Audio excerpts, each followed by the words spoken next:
I can't play with a damn bandage on. Should have thought that through, huh? Off. I cut my friggin' finger this morning opening a can of beans.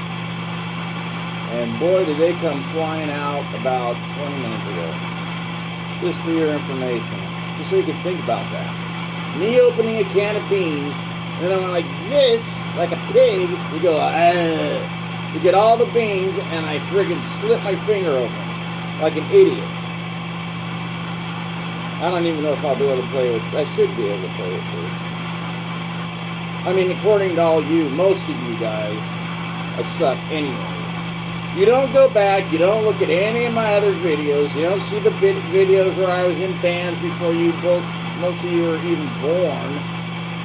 And I toured all over the friggin' world, man. All over the world. All over this country. Mexico, Europe, England, France.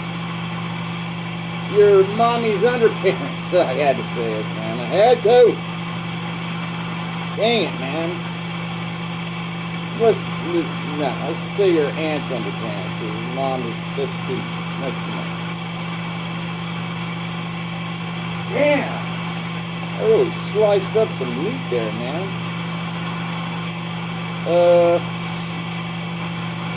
So I'll tell you a story. Let me see. Oh, okay. Did I tell you? No, that's not good. But I tell you a time when, no, I just did. I just told you this, when Mark Torin, or whatever his name is, singer for Bullet Boys, and the bass player came backstage and Fatal Attraction. My band, look it up, Fatal Attraction, Hollywood's Vampires, 88, 89, 90, 91. I quit in 92 sometime, so that doesn't count for me. We just took off the makeup, then we were just another band. We were a band singing about vampires. That made sense. What were we, alerting the people to the dangers of vampirism? Stupid! I go, if we take off the makeup, what are we singing about? Well, we'll change the lyrics eventually. Okay, you're an idiot. You're a friggin' idiot.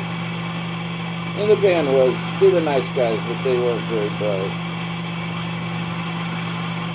It was always a power struggle, and if I'm not on the top of that power triangle, and it should be a triangle, not a two guys at the top, because then it's a gay marriage triangle. That doesn't even make sense. But it was the singer and it was like Gene and Paul and Peter and Ace. And the singer and guitar player were trying to be a Gene and Paul, and they were doing very good as far as not taking drugs and not having any fun and poo-pooing everything. And me and the drummer were partying our brains out. But the drummer, not the bass player, the bass player from my other band was gay. The drummer, the last drummer, was gay. So he'd go off and do his thing, and I just had all the girls that I wanted. It was great. But it wasn't all about girls. It was about creating music and art, and it was about girls. And having fun. And playing. I like playing.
I can't play. Oops. What time is it? Okay, I got 10 minutes. Oh, shit. Let's see if this works. Ow. If I start bleeding, it doesn't matter because the guitar's red, right? What do you want me to play? Anything but what you always play. Okay.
That's a song of mine called X-Rated, or Bloodsucker, or Night Stalker. I choked. I came into the solo late, and I choked. Wow. But then you see me choke on leads all the time. Right? Right. Because I suck, right? According to everybody.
I can't play.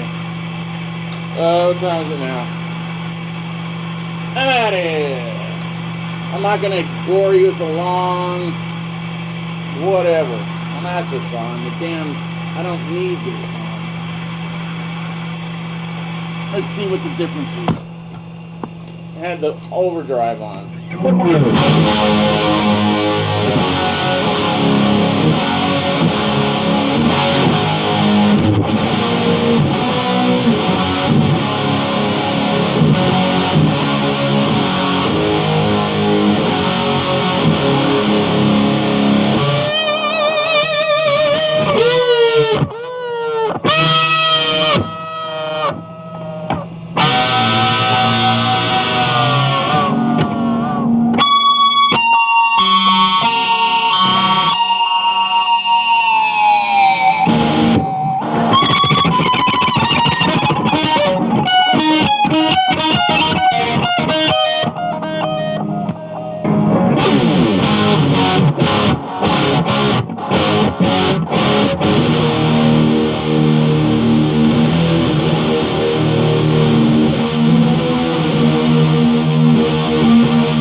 I said, I feel like playing.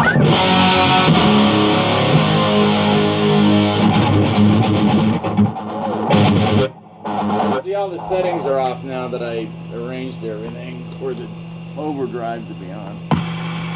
Anyway, so you want a story? Quick one, real quick.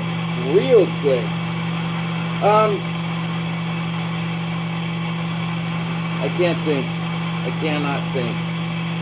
Everything's a rainbow and this band and that band. Who cares? We were on tour once. Okay, when we were on tour with Fatal Attraction, and I stayed out the first night we played. Everybody went back to the hotel or motel because they were all bummed because, you know, it was the opening night and it was mostly cowboys. Then they had all the kids standing outside looking in the back and the front doors. So it was kind of bunk because they didn't tell anybody they were switching from rock or from country to rock, and we were the announcement. So it was horrifying. And this is at a little, you know, dive called Buddies, but it could hold a decent amount of people, a few hundred people. And it was, you know, there was hundreds of kids outside wanting to get in. But they were going to get in on Friday and Saturday night. Did we play Friday, Saturday, Sunday? No, just Thursday, Friday, Saturday the first time. So, you know, there was a couple cowboys, a couple of older girls and things that got in that were rocker types that got in to see us, and they loved it. But most, you know, they were all sitting down like, whoa, because we used to have this thing for the blood to splat on in front of the stage. And you can see it in the video. There's this drunk guy. He just keeps walking across the friggin' mat. And you know, the singer actually comes over to me and he goes, what do I do when I rip the heart out? I go, splat the blood all over the idiot if he's still standing there dancing. Who dances to this music? So, anyways, he did that, and whoa! And he like stumbles back and he falls into a table. This is a drunk guy that's dancing. You can see it in the video. If you look at the video tonight, there's a bunch of different cuts of different videos, different parts of videos, and you can kind of see the shadow of a drunk idiot. So he's just standing there stunned that we just ripped the heart out of a girl and let her die on stage. Really? And then the, you know, singer licks the heart and rubs it on his legs and runs backstage. And then we're all just standing there like, yeah, we're vampires. I don't know what. I was thinking, we're dead. But I stood there and like, you know, cool. And then he's like, and I don't know why, I told the guy to keep it at the end of the video, because he goes, you guys are fucking sick. And he walks out. He downs his beer, slams it on the friggin' bar and walks out. And then everybody just starts clapping, and then it loosened up and it was cool. But the next night was even better because it was packed, and then I got pulled off the stage by these sisters, and no, that was the next night. The second night, I went back with this other girl that I became friends with. Michelle, if you're out there, how you doing? So Michelle, yeah, she came back with me, and should have carded her. And then the next night, these two sisters, because I had chains hanging off my belt, and they grabbed the chains, dragged me out the back door. I threw the bass to my roadie, and I was gone. And those were the ones that had the boa constrictor that slept with one of the sisters. So I did my dude. I thought it was going to be, you know, two sisters, a snake, and me. Sounds like a video, huh? And, or two sisters, a snake, and a cup, whatever. But it was a sister, and then she went to bed, and then the sister with the snake, and then I'm like, I don't like the snake in the bed because he's looking at my face. He might think I'm some kind of weird snake. She goes, no, he's a boa constrictor. He would squeeze you to death. I'm like, that's nice. My son has a boa now, so I understand it a little better. He's got a ball constrictor. And, yeah, so that's what I did. So when I got up, I had snake hair, snake skin all in my hair. And she says, oh, let me. I go, no, keep it in there, because they're never gonna believe it without the snake hair in my hair, so leave it. It's like, okay. And she drove me back just in time to catch, and then we actually were going straight from Phoenix to Hollywood, or to home, shower, and then dress again, and then go down for sound check, and then I just stayed at the Troubadour drinking a Troubadour, and we played there that night. We got through 4 songs. We did a whole tour. We get back to Hollywood. It's a Sunday night, and it's 3/4 full, which is pretty good. I didn't expect anybody to be there because they didn't announce it. It was like a last-minute thing, like a return home for the conquering heroes that keep going out and making all this money on tours with no big real record company. They had like Enigma or something behind us pushing it. So the singer is like, bah! And he smashes the friggin' microphone into his tooth, busts his friggin' thing into pieces, and he's like, and then he just runs off stage. I'm like, you're kidding. I'm looking at the guitar player who's a singer, and we kept playing for 2 more songs, and he sang lead. Didn't sound that bad, actually. Didn't sound that great, but it sounded pretty good. It sounded good enough. I go, we gotta finish the show. So we got through 4, so we did 6 songs, which is like the bare limit we could get away with, and we were still pissed. And then we just left. So there's your story. It doesn't have anything to do with, you know, other people and rock stars, but they don't all have to, do they? I could throw in that, no, I can't. There's nothing. See, was that? No, that was the... So we did one time when we went up to Phoenix and played this place called The Stage, and Elvira was doing like the MC there, and I ended up spending 2 nights with Elvira talking about makeup tips. How's that? But it's true, I did spend 2 nights with Elvira back in 1990.